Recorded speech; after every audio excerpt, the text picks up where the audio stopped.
My family tree hits a wall at 1870. I spent weeks trying to push past it, clicking through census records and ship manifests, watching names dissolve into bureaucratic silence. Yours probably hits a similar wall somewhere around the same period. Most do.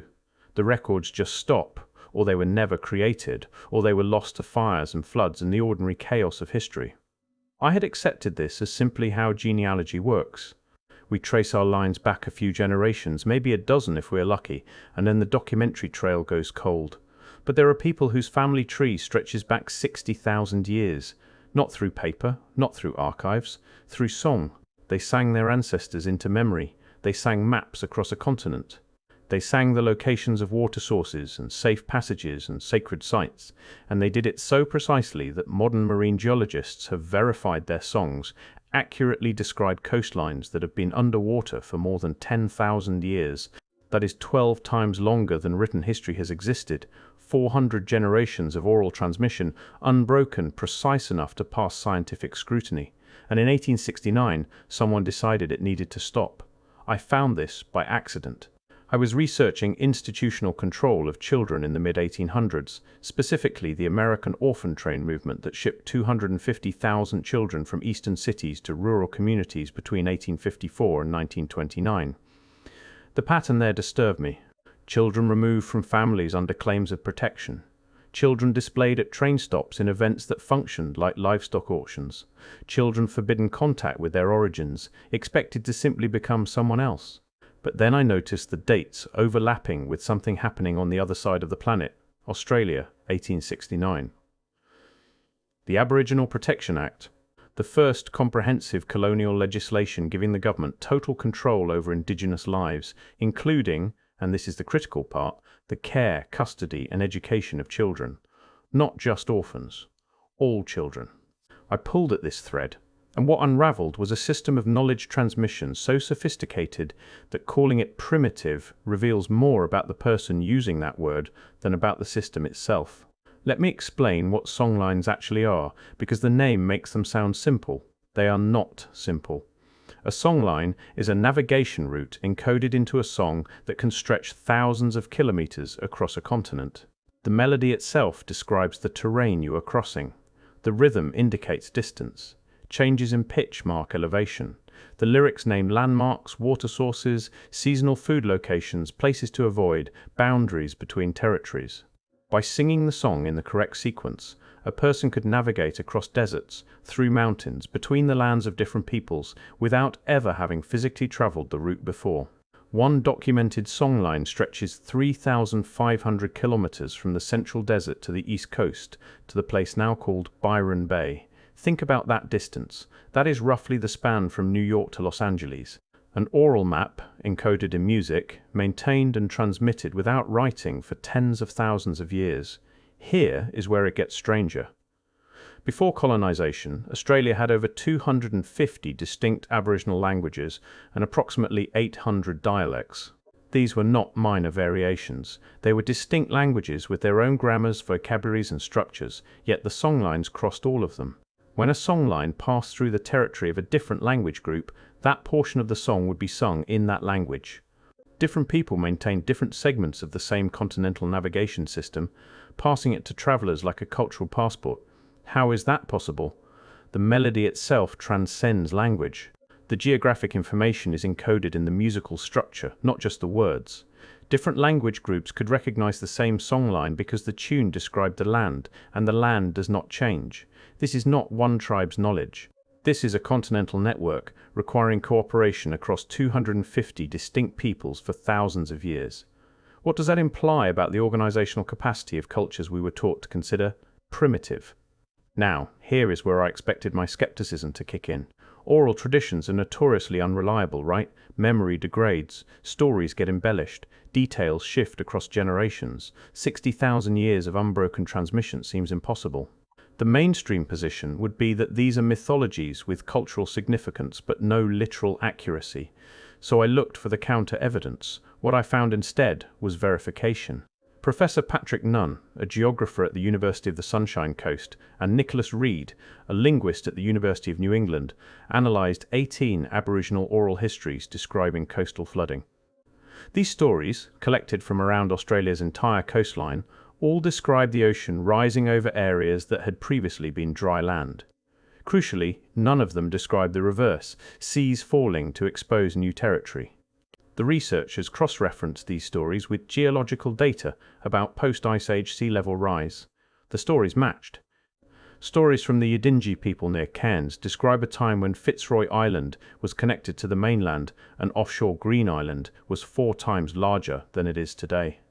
They name specific underwater landmarks with remembered cultural associations. Sea level data confirms this description was accurate 10,000 to 13,000 years ago.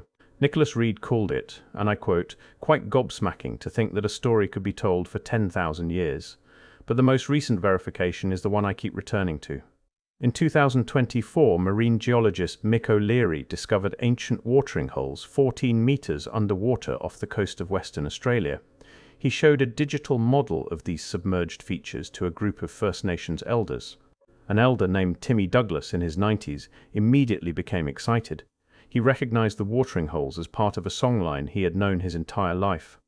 Here is what you need to understand. Timmy Douglas had never seen the terrain those watering holes were on. No one alive had seen it. The ocean swallowed it 7,000 years ago. But his songline remembered it precisely. He knew the features from a song passed down across 400 generations. The song preserved what the sea erased. Maybe I am seeing patterns where none exist. Maybe the scientific verification is coincidence. Maybe oral traditions just happen to align with geological records by chance across 18 separate stories from around an entire continental coastline. Maybe the underwater archaeology that found Aboriginal artifacts exactly where the song said people lived is simply luck.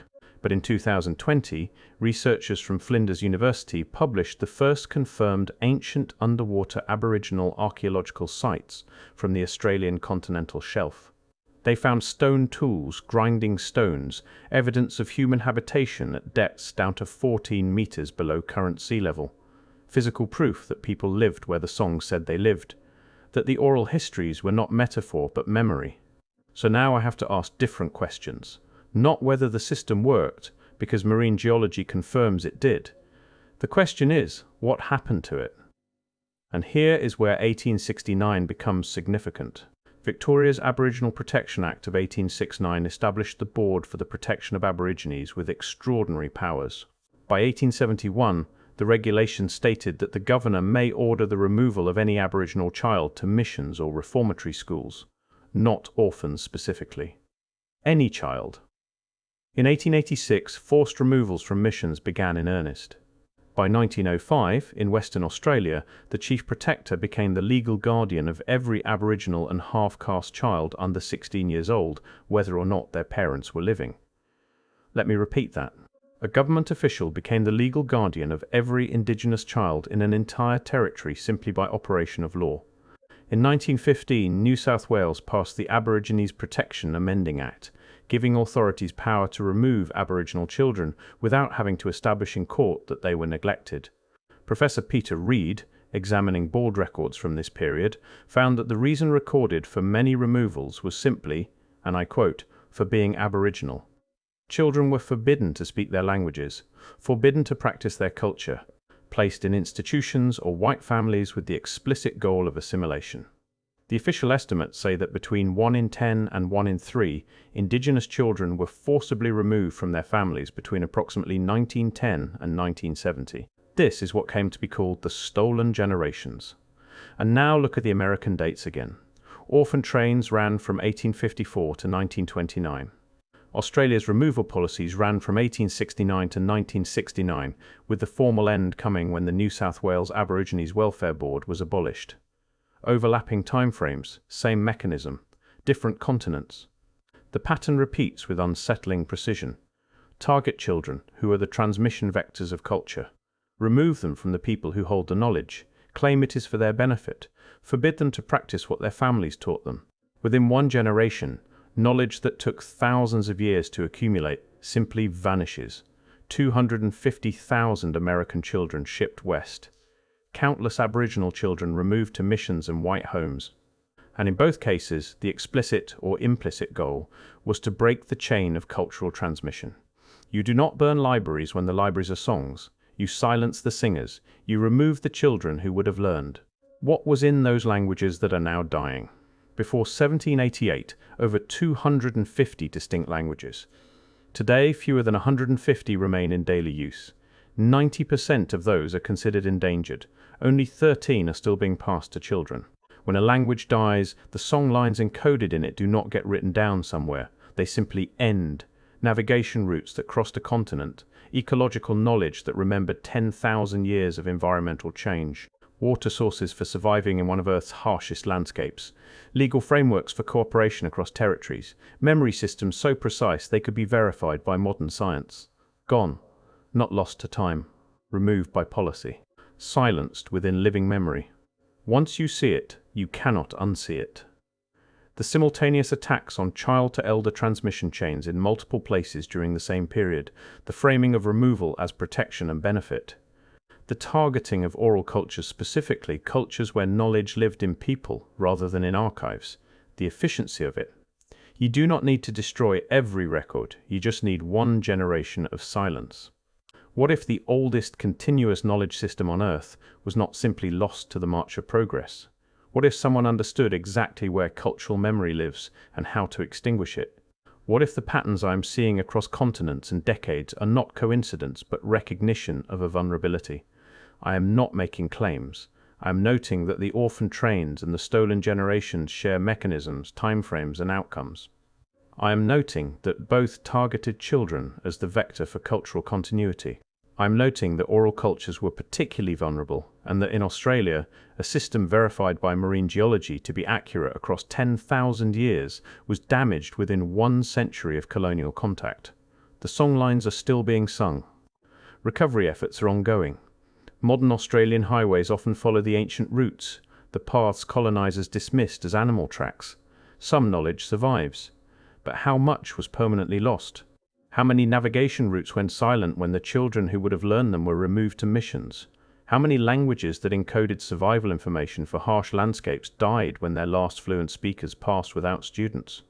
I keep returning to Timmy Douglas, in his 90s, recognizing underwater watering holes from a song. He knew terrain that has been submerged for 7,000 years because someone sang it to him who had it sung to them across 400 unbroken generations. And I think about what was broken. Not gradually, over deep time, deliberately, within decades, by policy and legislation and the removal of children from families under the stated rationale of protection. Whether it was inland 100 kilometers or out 100 kilometers, we still lived here, said Vince Adams, a senior Yinjibarndi lawman, and we still got the story to tell you. But who decided those stories needed to stop? And what else vanished that we will never know was lost?